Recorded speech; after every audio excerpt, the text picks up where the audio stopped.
Northwest West Palm Beach.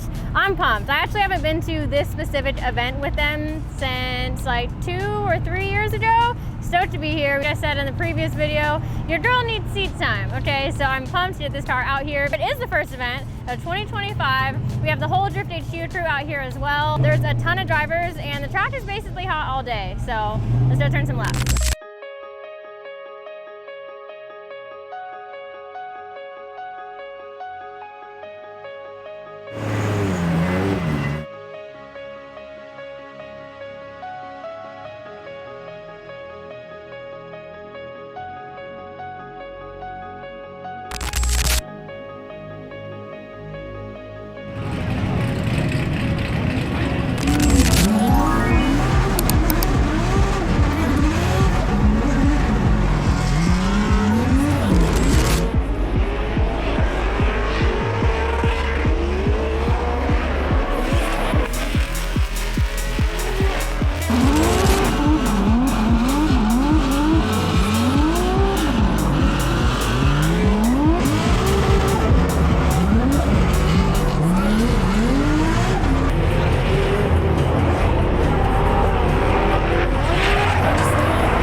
Keep asking me about the Corvette, and I did sell it, and I posted about it, and I've said it a few times, but the good thing is we sold it to one of the Drift HQ homies, so even though I don't own it anymore, it's still close by, and we get to see it at events like this event.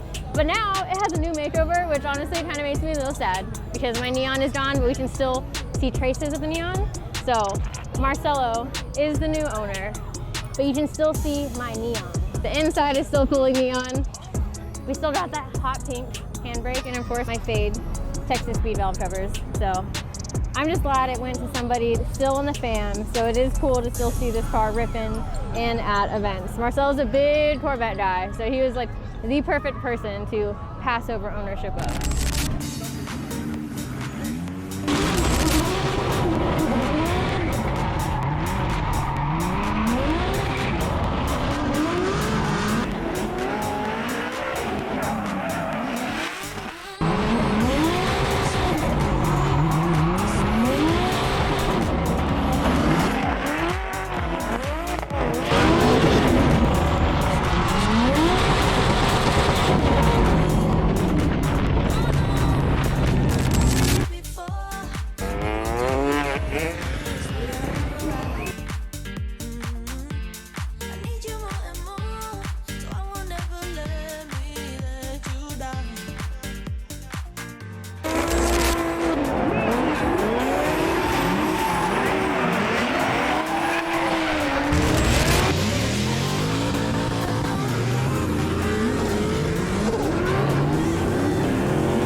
from big boost to no boost real quick. Womp womp. Went out for the night session, and my first lap out, I felt so bad because I had a train behind me, and I was like, there is no way that it is a million times drippier than it was during the day, because I could barely stay sideways. I was struggling so much, no matter how many times I clutch kicked or did whatever, and I didn't have my turbo doing turbo things because we blew off a V-band, and we knew this might have been an issue because ever since it was switched to a different hot side, stuff just didn't fit that well, right? So it's not actually the V-band is the problem, it's just this pipe was not the right size, and we kind of had to force it and make it work because it's too short.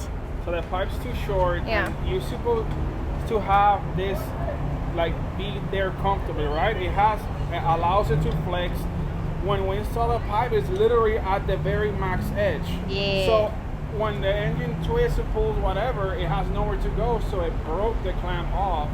Yeah. The clamp is designed to hold up to 800 psi and above, but it's not the thrust pressure. You're supposed to dial the pipe so it fits relaxed. That way it has enough play to twist and pull with the engine motion. But if it's not already at its max, it's any little tug there. It's fine. We'd rather have that happen here for a fun day versus during comp or anything. So that's why we practice, and that's why I'm gonna keep getting seat time. So at least it's nothing to do with the engine. Because in my head, I was like, what's going on? Everything's good. Freddie already put his stamp of approval on it, and that's what I was worried about. So this is fixable, and we kind of knew it might have been an issue before. So at least now we know. I pretty much was able to drive most of the day. So I had a blast, and now we'll just go cheer on our friends. You know, if anything makes me sad is that Collete just lost all the boost.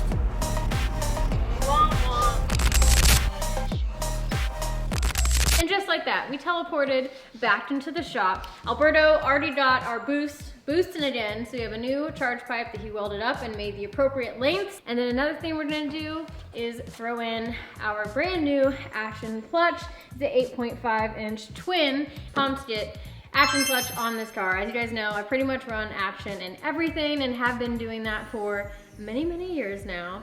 And this is gonna be the setup going forward for the Pro car. Not only am I gonna have this in my Pro car now, but Schulman's been testing it on his 2JZ setup for many years. Rich Whiteman has it. It's been through the paces, you guys. So I'm now gonna be rocking it on the Pro car, and I'm super stoked to have action clutch on board as a partner. And if you guys want the same exact setup that I'm running, head over to drifthq.com, and I'll include the link in the description as well.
Leadfoot City. I've never been here before, and already the vibe is just so freaking cool, man. The buildings here, they got music jamming, so I probably can't talk that much outside, but it is me, Rad Dan's here, and Taylor Ray's here. We're going to be shaking our cars down and just having some fun.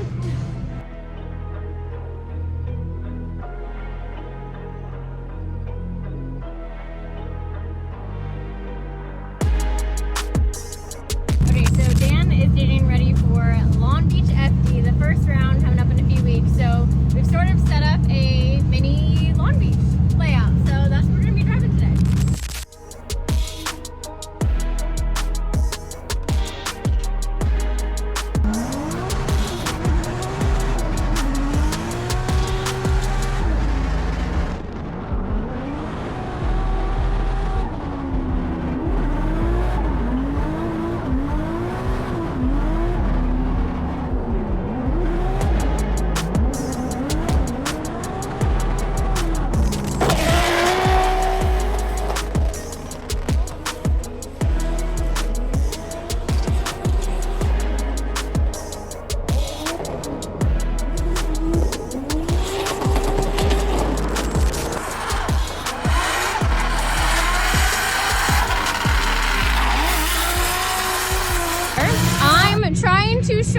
right and show the way. So I'm giving Taylor a couple laps in the E46 to try and convince him that it's a superior chassis to a Corvette. He never had issues though with the Corvette. I feel like you picked it up really well and drove it really well. It is similar suspension-wise to a Miata, so maybe that's part of it.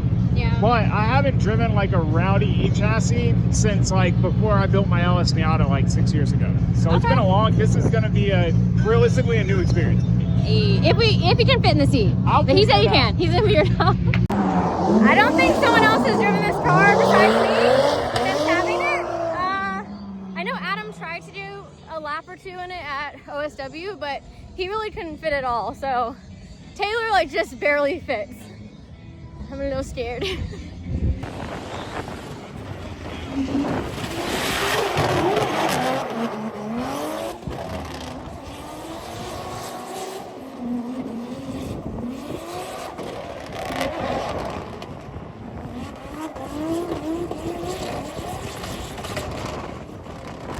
It's cool just knowing what my car sounds like from the outside, because I so far have not seen any of my laps from the outside perspective, and I didn't even know the anti-lag was still that loud, because on the inside it feels so much less intense than it was the previous few events that I did when Freddie didn't detune it. He'd like cut it in half, but it's okay, it's okay. We're still making it work, it's still super sit. I'm just glad you can hear it still as much as you can. Even though when you hear it, that means you're off the throttle. So I kind of give myself away with it, but I love it. Can you please tell me what you're teaching me right now? The high idle button helps on non-V8 cars. Keep your idle up, so when you do clutch in handbrake situations, it never falls below 3. I was just saying how like that's one of the biggest things I need to work on is when I'm initiating, just keeping my throttle foot like that so the RPMs don't drop. And apparently there's a magic button for this. Okay, so hit ignition, then hit start. It's in neutral? Yeah. Okay, ignition's on. Ignition, hit ignition, then Okay. start, and then it'll start. So then your idle's at like 1200. Now hit the wrench mode one, where it says mode. Yep.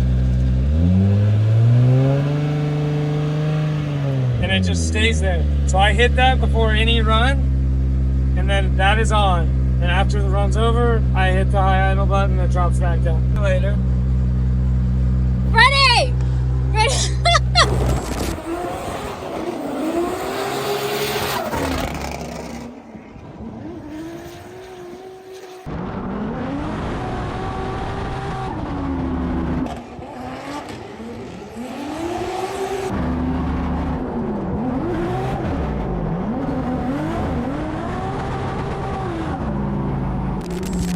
I missed all that. My car kind of started catching on fire. We got Shulman stripping over here. trying to take his shirt off so we can put the fire out. It's on the top right there where the waste date dump is. It just says little baby fire. That is a little one, not a big one. Thank you guys. Yep, that got a little toasty. When the new hot side was put on here, all this stuff was kind of tweaked a little bit. Maybe we just got lucky and didn't catch on fire at Fuel Fest, but I'm definitely gonna put a handheld extinguisher in the car with me now, but we did cheat.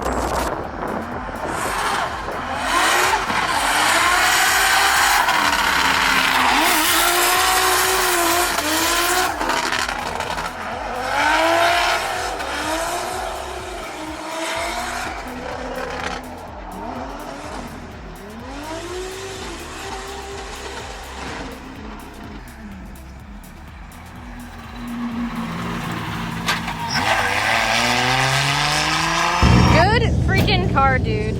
Good car. I love this car so much.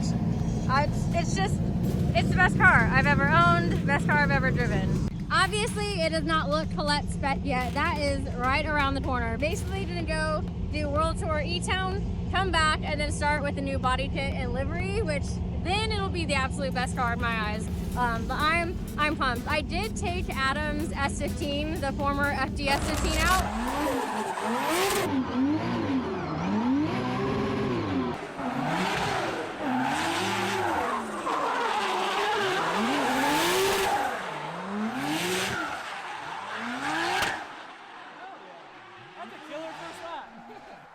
I was a little envious, like right off rip, chassis felt freaking sick.